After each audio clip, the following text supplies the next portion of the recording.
I think for us it's a big milestone. I think it's 13, 14 years in the making. We just hit 500 million members on the LinkedIn network. And also really exciting to share that India has hit 42 million members now in the country, which puts us as the largest market outside the US, which is a big milestone for us. But as you said, I think it's taken us on this amazing journey where we're really having the impact of really creating economic opportunity for these members. And just to give you a sense of the increasingly kind of fast growth we're seeing in India, we had the first 10 million members took us about 7 years to add. The last 10 million members were added just in about a year. And so we've definitely seen accelerating growth in India, and a lot of that is due to the local investments we're making in the market. Akshay, I want you to elaborate a little more on the India contribution, because it is indeed the second largest market for LinkedIn. Your local initiatives are paying off. So, take us through your initiatives like Lite. Has that sort of got users hooked? Because the smaller cities where web, as much as we talk about geo and the penetration of it, the reality is that data connectivity is still an issue here in a developing market like India. So has that also really helped you to get to the 42 million mark here in the country? Absolutely. I think you're absolutely right. I think one of the things we've done in the last year is really improved accessibility of LinkedIn in whatever device and whatever connectivity a person has. And so which is why we started the project called LinkedIn Lite, which was really looking at our mobile website and trying to build it in a way where any device, even a 2G connection, will be able to use our offering, right? And so we basically brought down the speed to about a fifth of what it used to take. So it's about 5 times faster in terms of in terms of what it loads. And what that's done is it's actually enabled LinkedIn to go to tier 2, tier 3 towns where maybe connectivity is not that great. Yeah.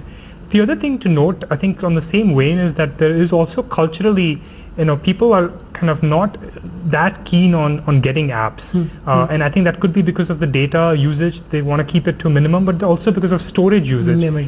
They don't want to have too many apps on their phone. And so the LinkedIn Lite, which I think we're very excited to let you know that we're now across India, anybody in India, when they go to linkedin.com, they'll be able to access that offering. Is actually going to take us to the next 40 million members that will join, right? So it will really allow us to add the professionals and students in the remote parts of the country to come on board and join LinkedIn. Would you give us a sense of how much has LinkedIn Lite seen a growth here since the time of its launch, for us to really understand, because you're saying it would help you get to the next 40 million mark really? Right, so I think LinkedIn Lite is one of many things we've done in the market. I would say local investments have really accelerated our growth in the country. As I just mentioned, right, the last 10 million members were added in just about a year, just over a year. And a lot of that is because of local investments like Lite. And the other product that we've launched is called LinkedIn Placement, I'll come to that, yeah. which also again is looking at how do we help college students get their first job. Right, and not only that, even if you look at the core offerings, right, the LinkedIn apps that we have, we've actually done a lot of the improvements to the product so that it's become more and more relevant for Indian members. And so I would say like the combination of a lot of these things has been able to really allow us to accelerate growth in the India market, which again is contributing in a very meaningful way. And really put India on the map in terms of a global importance, right? So India is one of the most strategic markets for LinkedIn today, and a lot of that is because of all the investments and all the growth we're seeing. Also, Akshay, you struck that MOU with the Indian government where you'd be working closely with them. You also had a blog post on LinkedIn about how quickly you ended up doing that. But give us a sense of working with the government. For them, apart from Digital India, Skill India is a big opportunity. Job creation is a big focus area. So how have things moved post that MOU has been in place, and will you largely be working with the government, because the principles will sort of align from a LinkedIn perspective, as well as the government's focus of ensuring that there's a lot more job creation. It's about putting the right things in the right place. Absolutely.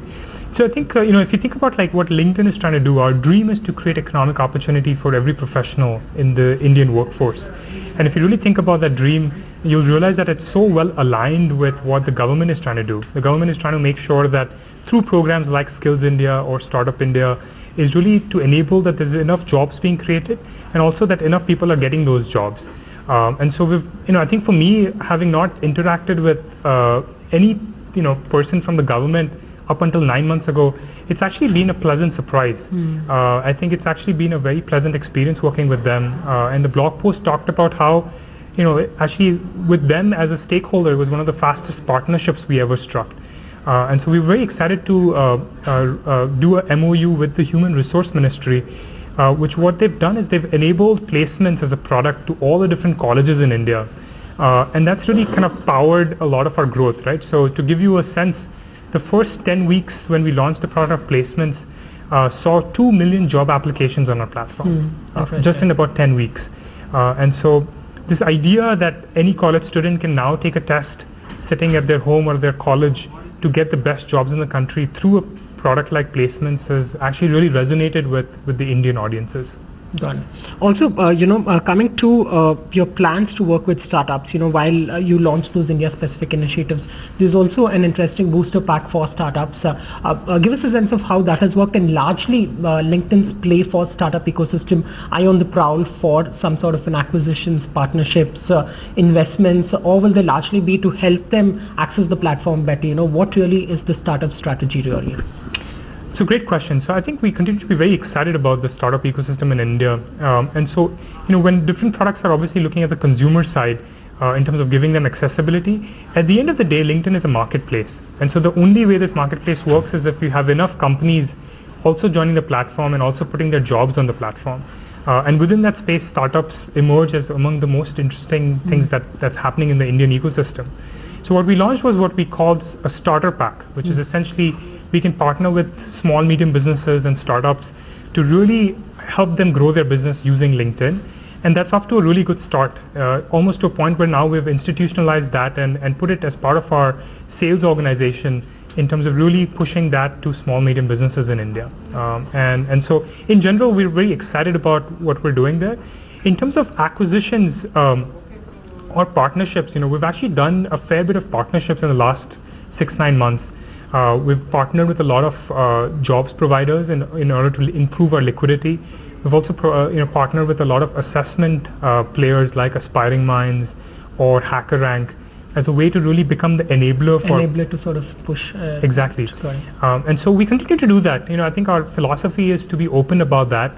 If we see a gap, which could be kind of assisted by partnerships or acquisition, we're definitely open to that. Akshay, and I want you to be candid on this. In terms of the next big bet for India, would it really be content and media? Because as far as startups, you have a product. For placements at colleges, you have a product. But what would the big bet for LinkedIn on India be? Would it really be content and media? Because that's where a lot of investments are coming in. A lot of media companies, old age companies are waking up to the fact that content is going to be the king really in the coming years. So I think we definitely see content as one of the fastest growing consumer products for us in LinkedIn. In terms of when you think about people coming back to LinkedIn and what they do, I think few people are looking for jobs, every couple of years. But I think people who come back daily and weekly, it's all about staying informed and staying engaged. So we feel pretty good about our content portfolio as well. So on one hand, we have folks like Prime Minister Modi, who's regularly publishing on our platform. Recently, we added Priyanka Chopra, who's publishing long-form posts, as well as Sachin Tendulkar. And these people are writing, from their experience, there's amazing things that are very relevant to all different members of our platform. So we have that, and then you also take a long-form content, which is, how can I upskill myself?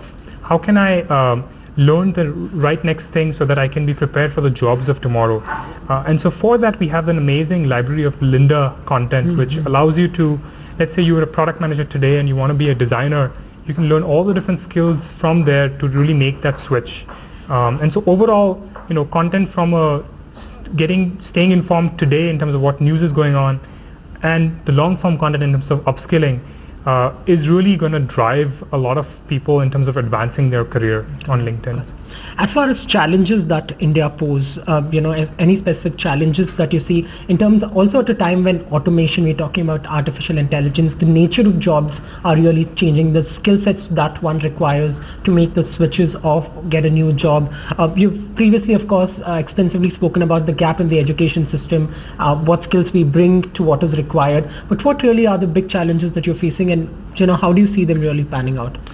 I think for India, I would say like the biggest one that we can really solve for the country, not just for LinkedIn, is really closing that skills gap. Just to kind of put some numbers, we have on any given day about 500,000 jobs on our platform in India. So these are basically companies wanting to fill these positions, and basically complaining that they're not able to find the right talent. And then you also have about 10 million graduates coming out of college complaining that they're not getting enough jobs. And I think